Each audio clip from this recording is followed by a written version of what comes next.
Welcome, everyone, and thank you so much for being here. My name is Olivia Zink. I'm the Executive Director at Open Democracy Action, one of the co-hosts of today's forum.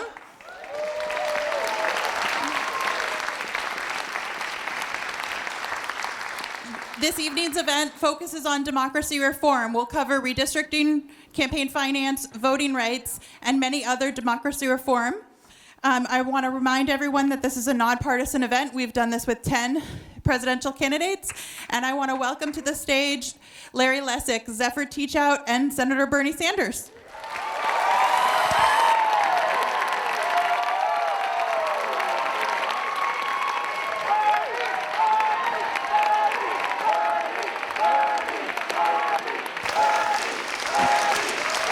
Thank you.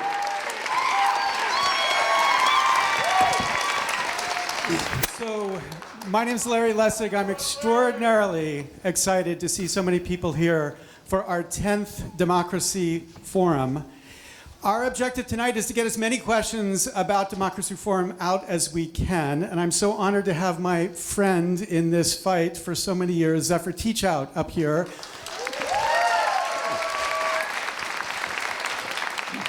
And so grateful for the work of Open Democracy, Olivia Zink. So grateful for the help of Common Cause to bring out so many of you. And so excited that there are 40 volunteers here tonight who've made this thing an extraordinary success. So please help me. So I want to say one thing before I hand it over to Bernie, who's going to give us an introduction, and then we'll start with the questions. In May of 2012, I first met Bernie Sanders, 2012.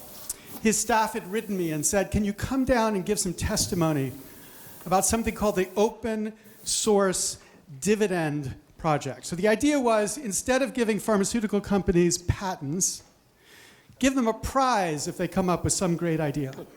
And then once that prize is given to them, then the idea is available for everybody. Now, this idea is a great idea. It's not even a radical idea. There are many non-radical people who've loved this idea. It would be an extraordinary idea to include in the way that we try to incentivize innovation. It's also an idea that will never happen in Washington. There is zero chance that the intellectual property monopoly will allow Washington to pass such a great idea. So when I was asked to come, I thought, oh my God, why? But then I thought, okay, of course, if I'm asked to come, I will come and I testify. And I come to the Senate committee room and I walk in. I think there's nobody there. And I think there's just one senator sitting up there running this committee hearing on this bill, and that's Senator Bernie Sanders. Now, everyone in this audience loves this country. And when you love this country, there are moments where you have this kind of chills at the back of your neck or kind of weepy feeling. And it might be 4th of July or the national anthem at a basketball game, or driving by a cemetery, veterans in that cemetery, whatever that moment is. I'm a geeky sort. This hearing was that moment for me. Because when I saw this senator running a hearing, not because he was trying to raise money from anybody, there's no open source money, I can tell you, none. Not because he thought he was going to win, he knew he wasn't going to win, but because he knew it was right. He knew it was right, and he knew that if he laid the foundation for this right idea, someday, maybe someday, we could come around to consider and understand why it was so important. So I don't know who you're going to support in this election. I don't want to know. This is not that kind of event. But I want to start by asking you to stand with me to honor this extraordinary leader, not because necessarily of any particular thing in this campaign, but because of everything he's done to stand for ideas and right, regardless of what's politically possible at the moment. He is an inspiration, and I'm so grateful he is here tonight. Please join me in thanking him.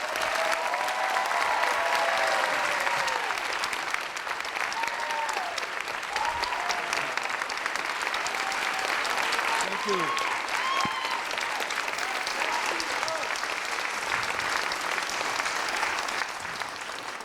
Thank you, Larry, very much for all the work you have done over the years on American democracy and corruption in our political process. And Zephyr, thank you so much for all the work you have done as well. Let me thank, it's quite a crowd, thank you all very much for coming out. For what is, for me, I guess you've done 10 of these, but this is an unusual meeting. Because what we are doing this evening touches every other aspect of politics. You're concerned about healthcare, you're concerned about the issues we're talking about, you're concerned about climate change, you're concerned about education, you are concerned about criminal justice. Whatever the issues are that you are concerned about, you must be concerned about the state of our democracy. You must be concerned about the corruption of our campaign finance situation. Now, I am an old-fashioned conservative, I guess, because I believe in American democracy. I know it's a radical idea. I got it. It's a very radical idea. And let me go even further. I believe in one person, one vote. And now I'm going to shock all of you. I don't believe billionaires should be able to buy elections.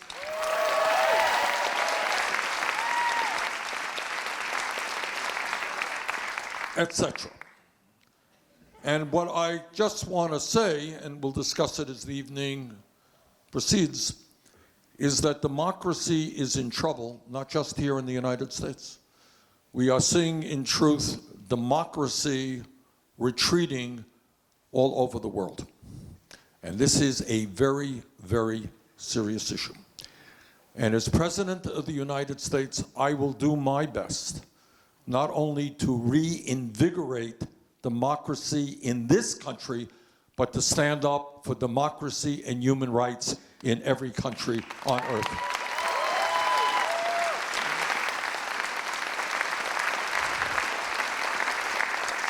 Now, I expect that Zephyr and Larry know more about the issue than I do. But I think it is fair to say that democracy, from a world historical point of view, is a pretty new idea, and it's a pretty radical idea. You think about it. Throughout world history, you have had kings who have had sole power over their people to make war, to raise taxes. You've had czars to keep people in slavery or neo-slavery. And the rights of people to determine their own future is a pretty new idea, a pretty radical idea that says that everybody, and God only knows that in this country we have had a torturous path toward expanding democracy. I don't know if they teach this in the textbooks, but kids, if any of the kids are here, not everybody had the right to vote when this country was first founded. You got to be a wealthy white guy to vote. All right, women did not have the right to vote. African Americans did not have the right to vote. Native Americans did not have the right to vote. Young people did not have the right to vote. And what we have seen throughout the course of our history is an incredible struggle for more democracy, for the rights of African American people to be able to walk into a polling booth and cast a ballot. 100 years ago, women in America did not have the right to vote. Not so many years ago, young people in this country who were drafted to go off and fight in Vietnam asked the question, how come you're asking me to get killed in Vietnam, but I don't have a right to vote whether or not we should be in that war? And we lowered the voting age from 21 down to 18, etc., etc. Now, I think there's so much to be talked about tonight, but certainly one of the issues that we want to talk about is the power of big money over the political process. And Larry gave one example dealing with the pharmaceutical industry. So let me just pick up on that one example. In America today, you pay, I pay, the highest prices in the world for prescription drugs. A number of months ago, I went to Canada with people who were suffering from diabetes. We bought insulin for 1/10 of the price, same product as charged here in the United States of America. Because the drug companies here can double, triple the price of the medicine you get tomorrow. there is no restriction to what they can charge you. Do you think it might have something to do with the fact that over the last 20 years, the drug companies have spent $4 billion on lobbying and campaign contributions? Over $4 billion in a 20-year period. Go check, go to the internet, go check the campaign finance people. You'll find almost everybody, Democrat, Republican, on the receiving end of campaign contributions from pharma. Go to small states, whether it's Vermont, New Hampshire, you'll find lobbyists flooding into the state at any time there's a discussion about controlling pharmaceutical prices. Talk about climate change. How does it happen that you have fossil fuel companies with impunity destroying our planet? I think it has something to do with the huge amounts of money they spent on campaign contributions and lobbying, and of course, it does. How does it happen that we have Republican leadership in Congress right now? And if Mitch McConnell were here, he would tell you this, and I give him credit for that. He would tell you that what we have got to do is give more tax breaks to billionaires and then cut Social Security, Medicare, Medicaid, and education. That's what the Republican leadership believes. Where do those ideas come from? Do you think the majority of the American people support those ideas? Not in a million years. They believe exactly the opposite. But that is what the wealthy and the powerful and campaign contributors want to see. So if we are serious about providing health care to all people as a human right, which I believe is the way we have got to go, if we are serious about substantially lowering prescription drug costs in this country, if we are serious about demanding that at a time of massive income and wealth inequality, the rich and large profitable corporations start paying their fair share of taxes.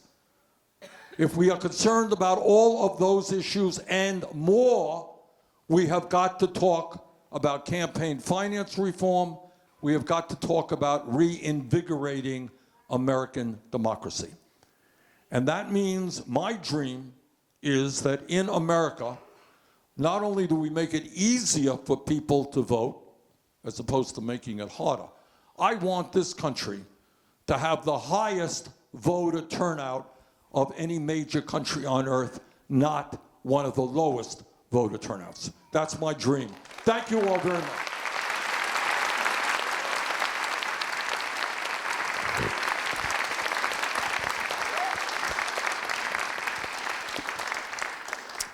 Thank you, Senator. So actually just picking up on what you were just talking about, there's been a spate of laws introduced in various states to make it harder for people to vote. Can you describe two things? One, where do you think that's coming from? Who's driving that? Like, who's behind it? And second, what do we do about it? You know, in a certain sense, these issues, as an elected official, somebody who has run for office many, many times in Vermont, become personal to me in the same way that if we were discussing a medical issue and dealing with unscrupulous doctors, and you were a doctor, you would say, you know, that's personal to me. If you were an automobile mechanic and dealing with a cheating mechanic, it would be personal to you. This is personal to me. It's personal in the sense that I happen to believe in democracy. And what that means for me is when I campaign in Vermont, I have to tell people what I believe, argue with my opponents why I believe I'm a better candidate than they are, and go out and ask people to support me. That's called democracy, and I love that. I believe in that. You know, I have won elections in my life, I have lost elections in my life. But I so much appreciate the idea of people thinking. And I know many of you are here today.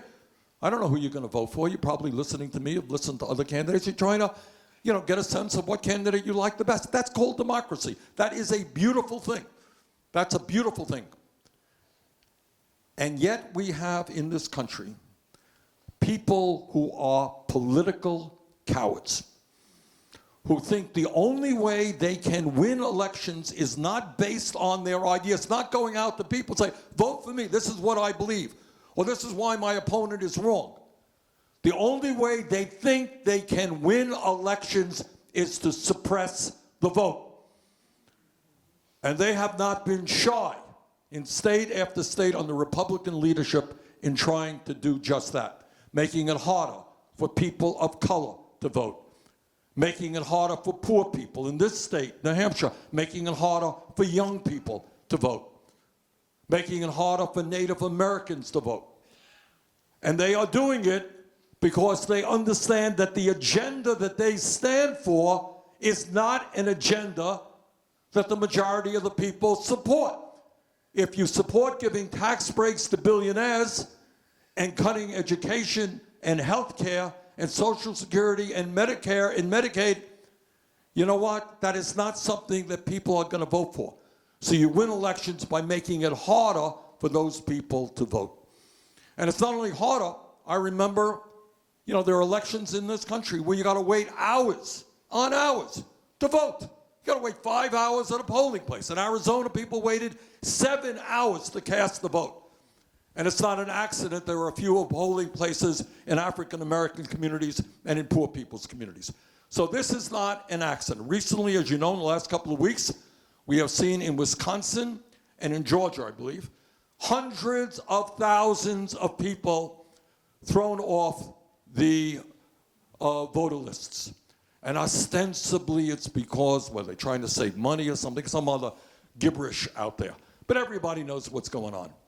They're making it harder for people who will vote against Republicans to participate. And I really think that this is obscene.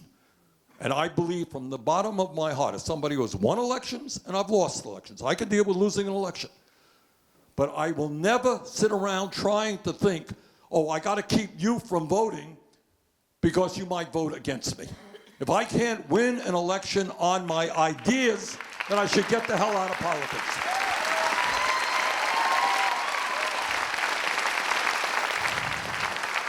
So that's what it's about. It is about big money interest buying politicians who have an agenda that represents the wealthy and cannot win in a free and fair election. What do we do about it? Well, I think what we do about it is simplify our election voting laws, and that is in one way or another to make it clear that in the United States of America, if you are 18 years of age and you are a citizen of this country, you have the right to vote. End of discussion.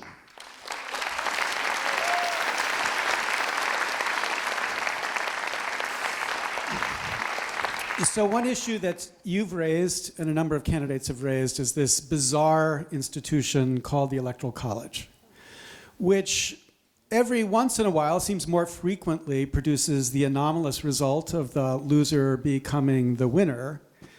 But in every single election produces the result that the candidates running for president are focused on just a small number of states, the so-called swing states. So in 2016, 99% of campaign spending was in just 14 states, which means that candidates are worried about what those 14 states want, and those 14 states turn out to be, people in those states turn out to be older, they turn out to be whiter, their industry is kind of 19th century industry, this state accepted, of course, here. Of course. You know, there are 7.5 times the number of people in America in solar energy as mine coal, but you don't hear about solar energy because those people live in Texas and California. You hear about coal mining because those people are swing states. So you've talked about abolishing the Electoral College. Those of us who want to believe that change is possible here, how do we do it, given 38 states are going to be required? Larry, look, I mean, you raised, I mean, I think it's very hard to argue against what you said. Donald Trump lost the popular election by over 3 million votes. Is that correct? Donald Trump is president of the United States. That does not add up. That's wrong. You know, what I believe, and I think most people believe in, is democracy is the person who gets the most votes wins. I mean, it's not a radical idea. Trump did not get the most votes. In fact, he lost by a lot of votes. yet he is President of the United States. And Larry raised the second issue that we don't talk enough about, and that is so many states in this country are ignored during the campaign because either they're Democratic states or they're Republican states. All right. Not too many candidates are going to be going to Vermont because Vermont is not going to vote for Donald Trump. That I can assure you.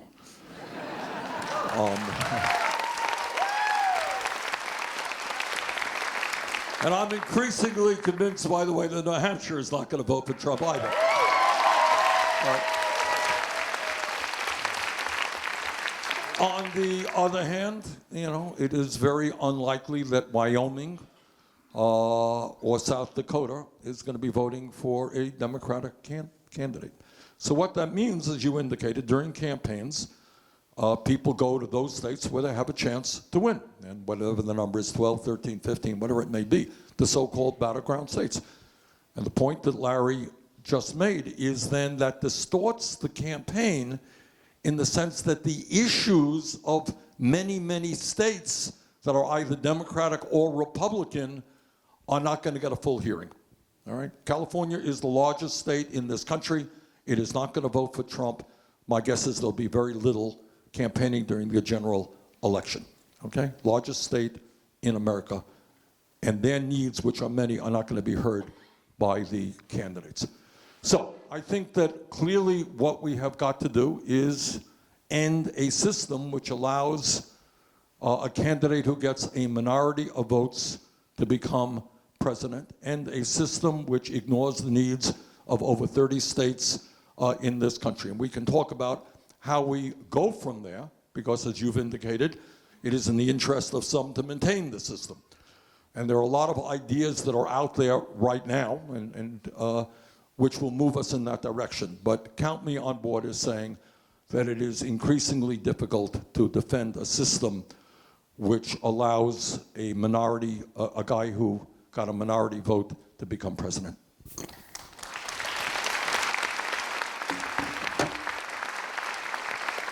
So I want to ask you about gerrymandering. Okay. So technically, in a gerrymandered district, everybody still gets the right to vote. But the Supreme Court has recently decided that there's no constitutional problem with the most blatant, extreme partisan gerrymandering. So it's up to Congress and the states to act. Can you just briefly explain why gerrymandering is a problem and what you would do about it? Gerrymandering, which I think everybody is familiar with, is not a new issue. In fact, it was named after Mr. Gerry, right, who lived when? Way back when? When? 1820s, okay. So he invented the idea. Not a new idea. But as is often the case, there's an idea that was bad that has been magnified many, many times over. And I think it's fair to say that over the history of the country, both Democrats and Republicans have manipulated districts to work to their advantages. But right now you have Republicans taking it to an extreme degree. And what does it mean? It means that you manipulate districts in order to maximize the kind of results that you want for your legislature, perhaps, or for members in the United States Congress.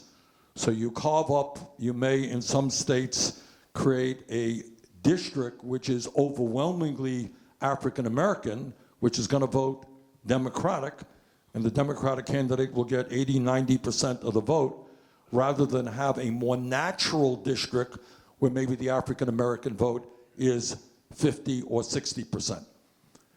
And in that case, people, the African American community, would have more representation in their state legislature or more representation in the United States Congress. So it is distressing that the Supreme Court made the ruling they did but the Supreme Court itself is increasingly becoming a partisan operation, which is unfortunate unto itself.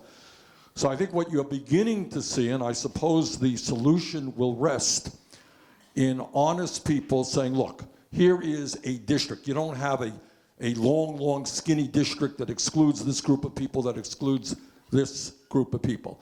But you have districts, if necessary, developed by bipartisan, independent groups who will sit down and create fair districts so that, in fact, people will have one person, will be in a one person, one vote thing, kind of district. So I would suppose that the solution rests with taking the partisanship out of it if we can, and giving them to independent bodies who can create districts that are fair. So there's a lot of people in this room who've been organizing to get ranked choice voting in New Hampshire and in other parts of the country, including Massachusetts, after Maine took the lead in passing ranked choice voting and having an election recently about that. I wonder if you look forward to this general election and imagine the nightmare scenario, we might call it, of independent candidates running in that general election, whether you think there would be an urgent need for states in the general election to consider having ranked choice voting or instant runoff voting so that we don't get a candidate selected who actually isn't supported by the majority of Americans. Well, I worry about this issue in general. What ends up happening in many elections is we vote for the lesser of two evils. So if you have three candidates, hypothetically, and I have been in, three-person race, so this has impacted me, but it's impacted people all over the country.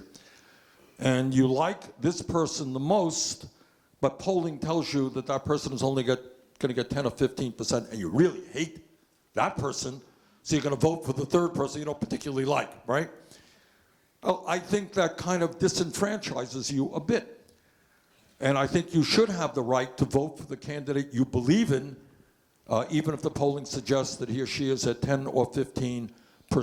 You should be able to make that vote, and that's what ranked voting is about. So I think if we are believing in democracy and the right for people to have the freedom to cast their ballot, not if they choose the lesser of two evils, that is something that I support.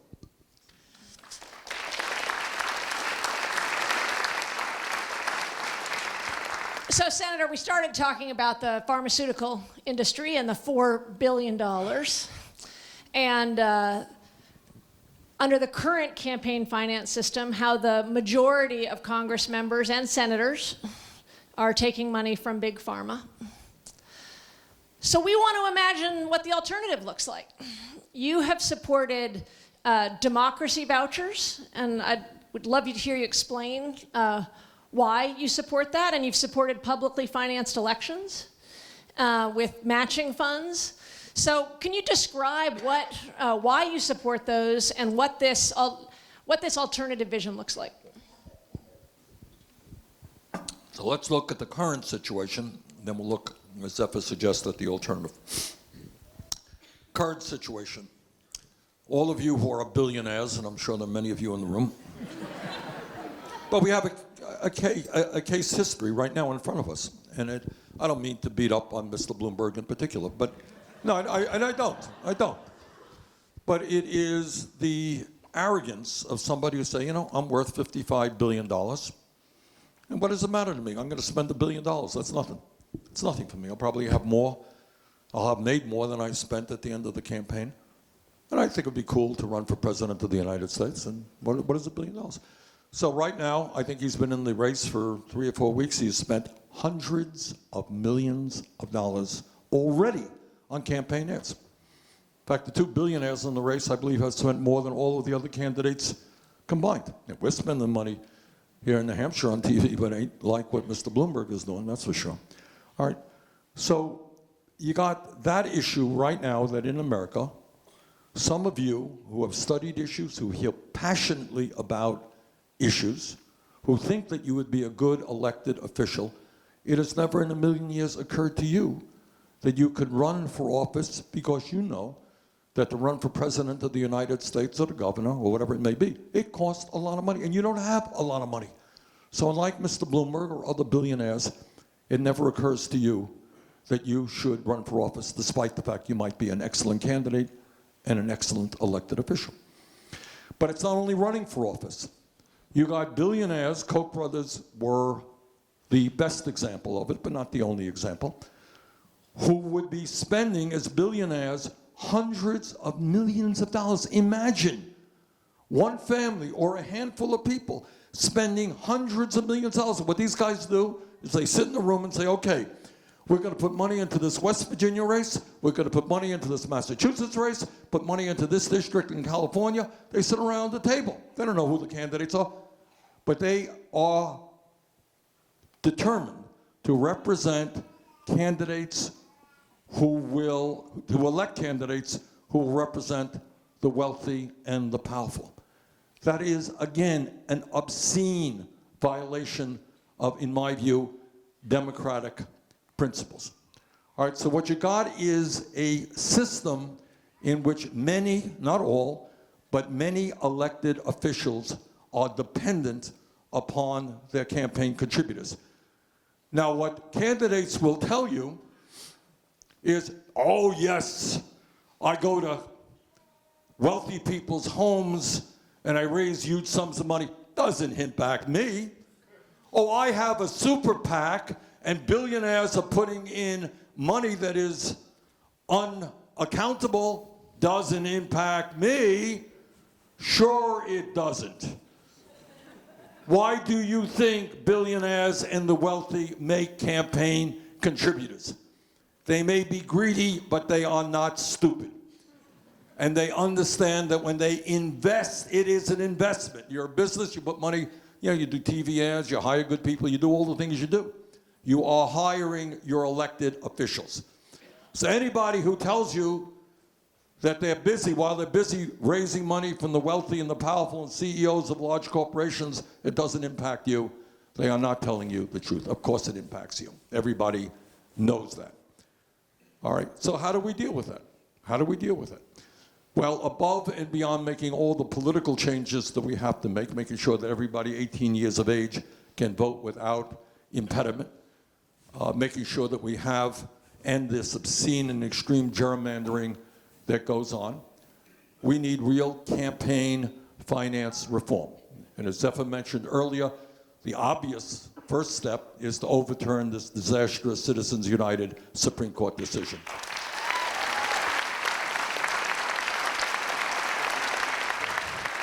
But that's not enough. You don't want to go back to where we were, just simply go back to where we were pre-Citizens United. That's not good enough. So what we want to do, and there are different approaches to this, in which good people disagree, and I'll tell you where I'm coming down on it, but what you want to do is move toward public funding of elections. All right? And when you take that step forward, there are various ways that you can go forward. And some states have already had pretty good success. I think Maine is working pretty well, isn't it? New York City is working fairly well. Who's here from Maine? Okay. You know something about the thing there? I ran and won on the elections. There you go. And my understanding, not that I am asking you to speak for all of Maine, but is that Republicans and Democrats are taking advantage of the clean money. Is that right? They are, but since the McComish decision, I think it was McComish, or McCutcheon, out of the Supreme Court, they have been taking less and less. Yeah. It's become a more partisan issue. Okay. But the idea of public funding in general, the broad idea, is that anybody in this room who wants to run for office and can indicate a degree of support should be able to run for office. And instead of having to go to wealthy campaign contributors, you'll get funded out of the general public tax fund. Now people say, oh, the government is funding politicians, wasting all of that money. Well, I will tell you, it is much, much preferable to have candidates receiving support from the general fund than it is from billionaires and CEOs of large corporations. All right, so there are a number of ways you could do public funding, and I think New York City does it in a way, Maine does it in a way, and other states have experimented with different ways. And I think I'm coming down on the side of what we call, I guess, democracy vouchers. Is that the correct? And I'll tell you why I like this.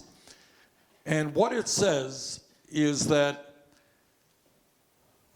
if you want to make, we will provide with you, out of tax dollars, a sum of money, and people will argue what that sum of money is. A good friend of mine, Ro Connor of California, I think proposed $50. It was what Ro proposed. And it may want to go higher than that. But whatever it may be is to say, all right, you're going to get a voucher. And maybe it's $100. And you will contribute that to any candidate that you want. Now, what I like about that, obviously, is that it allows candidates to raise money from the general public rather than wealthy individuals. What I also like about it, the extra bonus of that, is it suddenly makes people begin to think about politics in a way that they have not thought about it before. And let me just give an advertisement for myself here right now, because I'm very proud of this, is that what I like about my campaign and why I have decided to vote for me, after a lot of thought and debate about it, is this. Our campaign, and I am very proud of this, has received more campaign contributions from more Americans than any candidate in the history of American politics.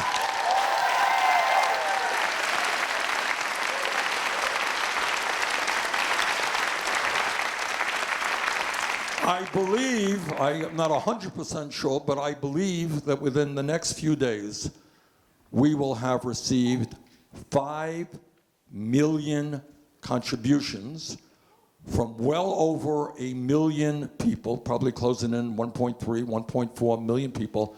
And you know what the average contribution is? $18. Okay. So that's what we're doing under the present system. But the idea of saying to people, you know what, you're going to get a $200 check, and you can make that contribution to any candidate you want, presidential candidate, U.S. Senate candidate, House candidate, governor, whatever it may be. You know what that does to you? It says, you know what, hey, I got a bit of power here.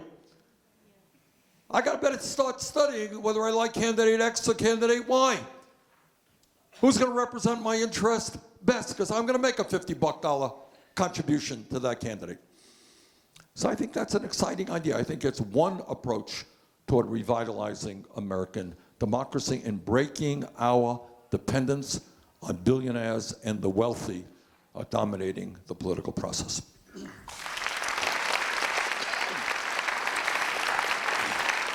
So, you've got 2 law professors up here. I think I'm in trouble. 2 law professors. I think we'd give you full marks on every single answer you've given. It's been extraordinary.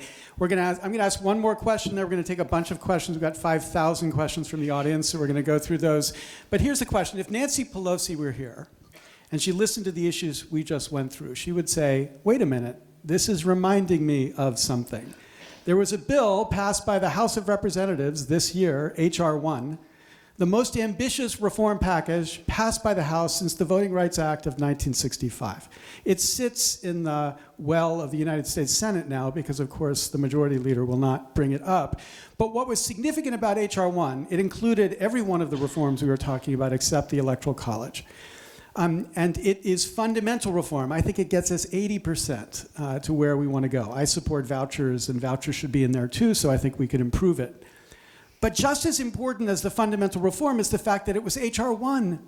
It was a recognition of what you said at the very beginning. We don't get anything until we get this done first. So the question for you, Senator, is, will you ask that there be an H.R. 1, or let's call it POTUS 1? Will you introduce POTUS 1, which is a package of reforms that are fundamental to make it possible for you to get everything else that you want to get done? Absolutely. Absolutely. You know, because as you said, quoting me, so we go around the circles. I mean, this is what we understand. All right? Are we interested in climate change? Are we interested in healthcare? Are we interested in education? Are we interested in having a fair tax system so that the wealthy start paying their fair share of taxes? Are we interested in having the best public educational system in the world, from childcare through graduate school, et cetera, et cetera. If we are interested in any of those issues and a dozen more, then we have got to make sure that we have elected officials who represent what the people want, not what wealthy campaign contributors want. So my agenda is a progressive agenda. I believe that my agenda speaks to the needs of working families. I do not believe that my agenda speaks to the needs of the billionaires and wealthy campaign contributors who will be at war against everything we are trying to accomplish. So it goes without saying that I will prioritize the need to revitalize American democracy and to create a campaign finance system that is based on justice, not billionaires buying elections. You go first, but it goes without saying, but I'm so happy you said it, Senator, because it is such a critical point for us to understand. So we're going to do a bunch of the questions we got from the audiences. Do you believe, and I'm just reading directly the questions from the audience, do you believe there is a growing movement for democracy reform? There is a growing movement for democracy reform, as exemplified by the work that you guys are doing and by the turnout here tonight.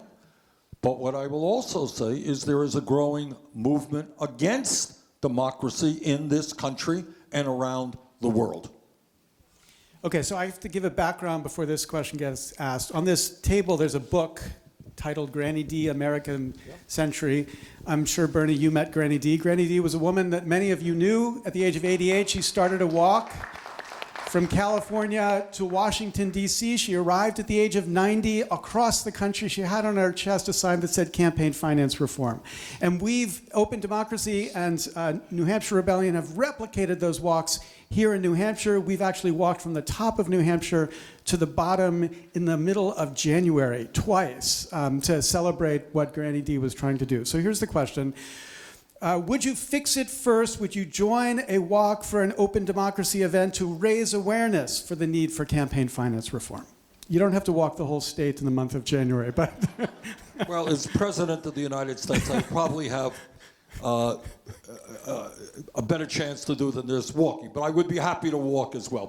And Granny D is an inspiration to all of us because she understood, and needless to say, go all over the country and we hold. This is the third town meeting we've had today. So we do a lot of meetings, and people are concerned about this issue and that issue, but too often the issue of why we are where we are and the corruption of American democracy does not get the attention that it deserves. The understanding that we can't bring about, or that it'll be very difficult for us to bring about the changes that we want unless we create a more democratic society, is not something that is on everybody's lips. So people will talk about climate change, they'll talk about healthcare, they'll talk about sexism, they'll talk about racism, but they won't talk about why we are where we are. They won't talk about how does it happen that we have more income and wealth inequality today than any time since the 1920s. How did that happen? How does it happen that large corporations like Amazon don't pay a nickel in federal income taxes? How does it happen that we haven't raised the federal minimum wage in God knows when? And it remains at 7.25 now. How do those things happen? Is it related to what Granny D was talking about? Absolutely it is. So I will join you on the walk, but maybe even more important, as President of the United States will bring about these reforms. Bravo.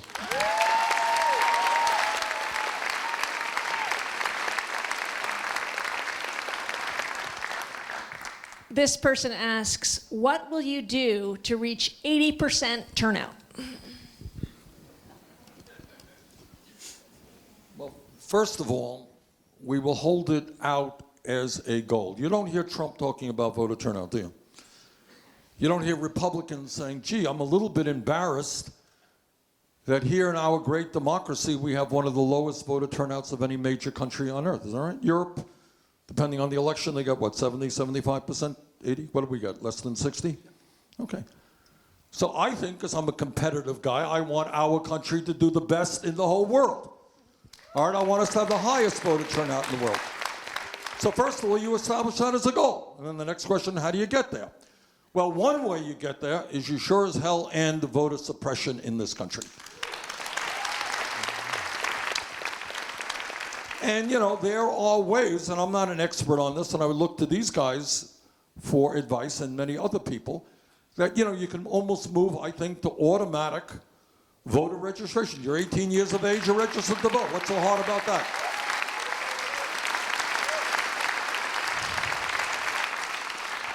And we do things. Some years ago, I introduced legislation, which I think was a good idea. And I'd like to see it implemented. Because we believe in democracy. We should celebrate democracy and have Election Day as a national holiday. You know,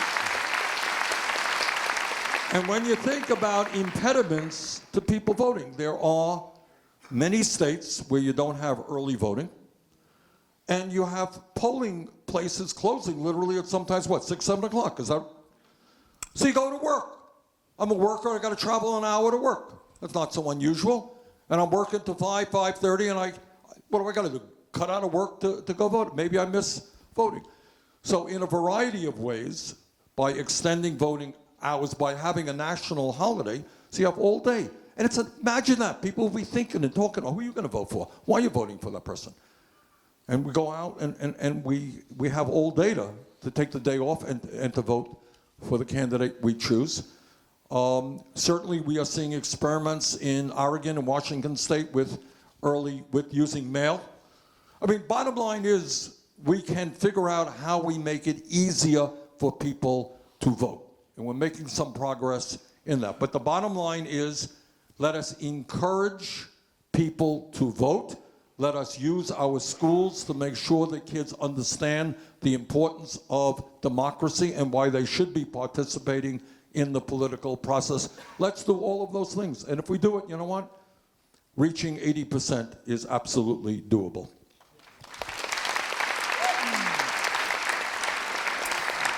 So there are many candidates who've been talking about democracy reform on the campaign trail.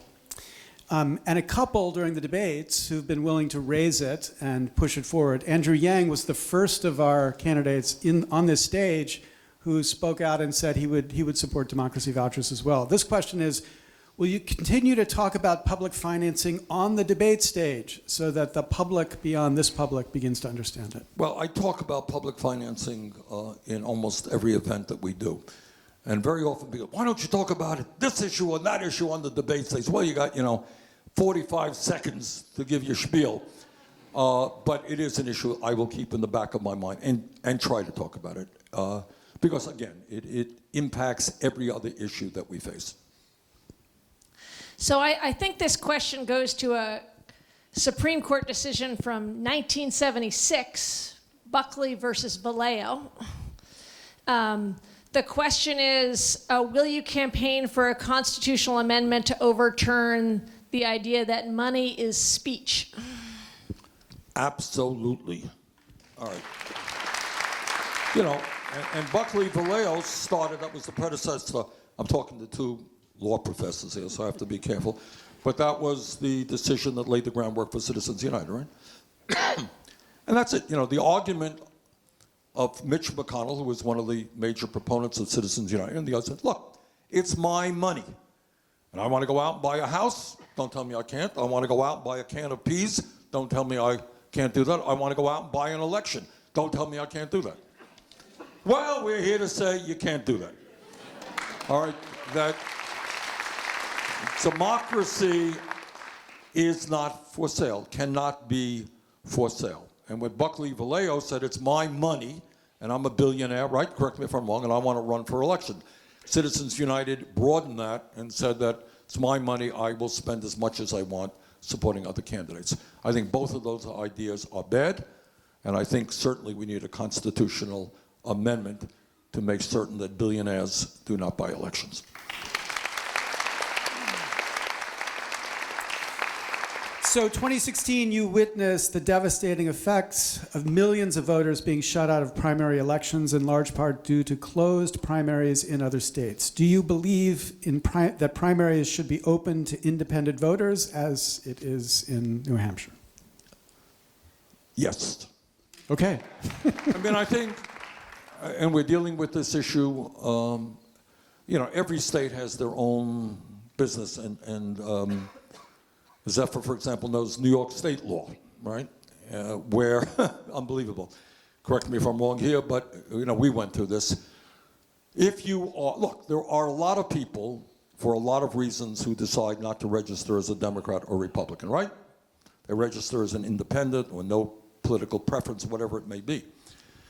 And in New York State, if you wanted to participate in the Democratic primary, you had to change your registration. Was it 7 months before the primary or something like that? Several months, I think it's several. Many months before. And the goal was quite intentional, not an accident, to keep people from participating in the primary. In California, you had another thing. They have jungle primaries. They also have impediments making it difficult for people who are non-Democrats, not Republicans, to participate in primaries. But I believe that, yes, I mean, I think what New Hampshire does is the right thing. And I think that's what we should be doing around the country.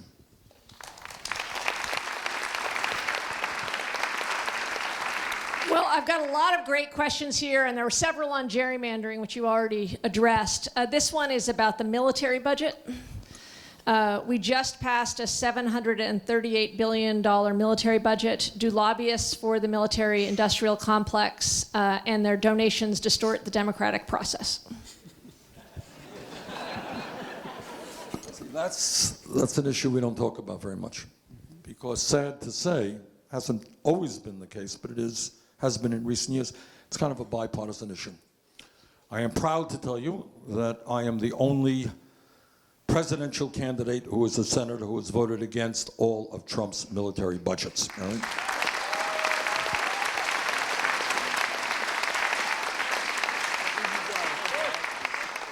And what you got here is, you say 738, it's actually, I think, more than that, because there are other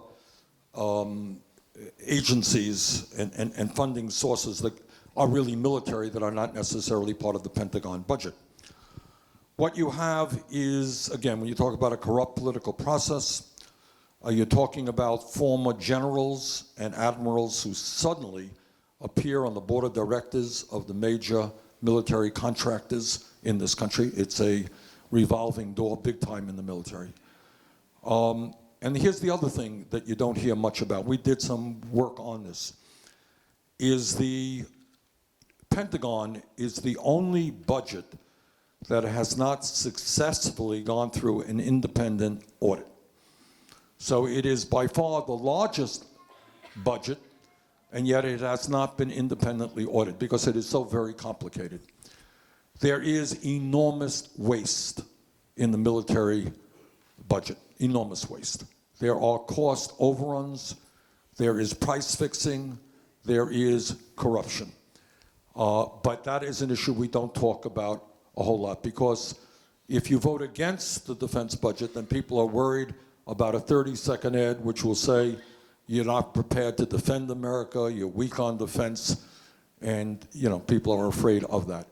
But we are now spending, as a nation, more than the next 10 countries combined. You got Russia and China and France and UK. Next 10 countries combined, we are spending more than they are in totality. So I think we also have to take a look not only at the military budget, but the arms sales that the United States. You have Trump being very upfront about it, representing defense contractors and selling arms to Saudi Arabia, which is a horrific dictatorship. So taking a hard look at the military budget is something that we will certainly do in our administration. So we have time for one last question. This is a question from Diane Russell, who was a little bit humble in the way she introduced herself, because Diane, because of public funding, could go from waitressing to becoming the chairman of the welfare committee in well, you went from to. Right. Yeah. Thank you. So her question is this: you have said you disagree with expanding the Supreme Court. Can you explain your plan to rebalance the court? I mean, if we expanded it, maybe Zephyr could be your first appointee to that court. Not a bad idea. Here is the problem, and the idea of expanding the Supreme Court, not a new idea. FDR tried it in, what year, in the mid-30s? 1938. 38. So you got right now, and it is sad, and these guys, again, at some point, I'd love to hear what they have to say. I'm doing all the talking. They know more than I do. But, you know, the history of the Supreme Court is very interesting. Roosevelt tried to expand the Supreme Court in 1938 because he kept trying to do what the American people wanted him to do, trying to get the country out of a depression. So many people unemployed, underemployed, massive poverty, and he tried to do the right thing. And then, you know, the business community, the big money interests went to the Supreme Court, and many of the things that he was trying to do were ruled unconstitutional. So he tried to, what we call, pack the court, just add more people who would be sympathetic to his point of view. Theoretically, what the Supreme Court is supposed to be about, and what Chief Justice Roberts would tell you if you were here, is he said, and again, you guys correct me if I'm wrong here, but what he says is, we are not Democrats, we are not Republicans, we just look at the Constitution and do our best to render decisions. Is that his party line, so to speak? Balls and strikes. He calls balls and strikes. Right, that's all. And they're all impartial and so forth and so on. I don't know if that was ever the case, but that most certainly really is not the case right now. You have a very partisan Supreme Court. It is now 5-4, Republican majority.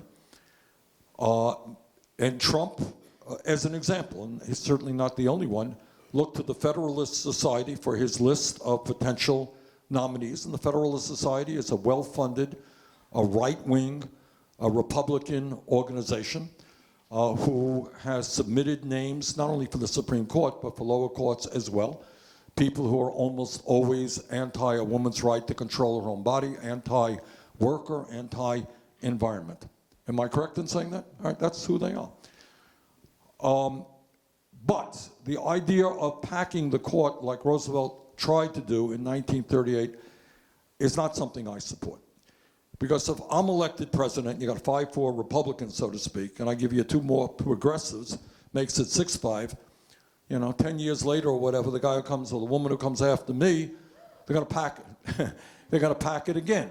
So we'll end up with 800 people on the Supreme Court, and every election there'll be, you know, I don't think that's the way to go. This is a tough issue, and no one has the magical answer. I think, and again, I'm talking to people who know more about this stuff than I do, but I think there is an argument to be made by some constitutional specialists, some people who know the Constitution, is that we guarantee lifetime appointment to a federal judge, but that doesn't mean that judge has got to stay on the Supreme Court. So you can have a situation where you rotate judges. You don't take them off the court system, but you can rotate them out of the Supreme Court into an appeals court or another court. And that seems to me to be something we would like to look at. All right, let me just say this if I can conclude. First of all, I want to thank Larry and Zephyr for not only being here today. These guys are dealing with some of the most important issues facing our country, and they're not necessarily the sexiest issues, but they are fundamental issues about the state of American democracy. And this is a fantastic turnout, and it says to me that here in New Hampshire, people are interested in this issue. And we must be interested in this issue. Because I think all of us, no matter what our view may be, and I say there are conservatives out there who hold a different point of view than I do, but they believe in democracy. They believe in the right of people to be able to control their own destinies through the ballot box. Not by killing other people, not by wars, but by voting. And this country has struggled, as I mentioned earlier, for hundreds of years to expand democracy. All people have the right to vote, no matter what the color of your skin is. All right? And it is a sad state of affairs that as a result of a recent Supreme Court decision gutting the Voting Rights Act, you have states moving in exactly the wrong direction. So I would hope that regardless of the political views of anybody in this room, whether you're conservative, progressive, you're for Bernie Sanders, you're for anybody else.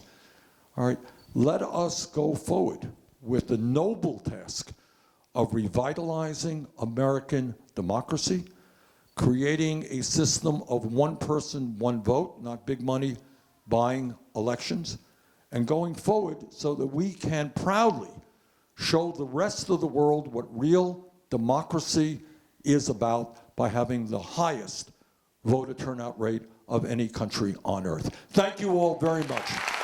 Bernie Sanders, democracy reformer. Thank you very much. Thank you. Really wonderful.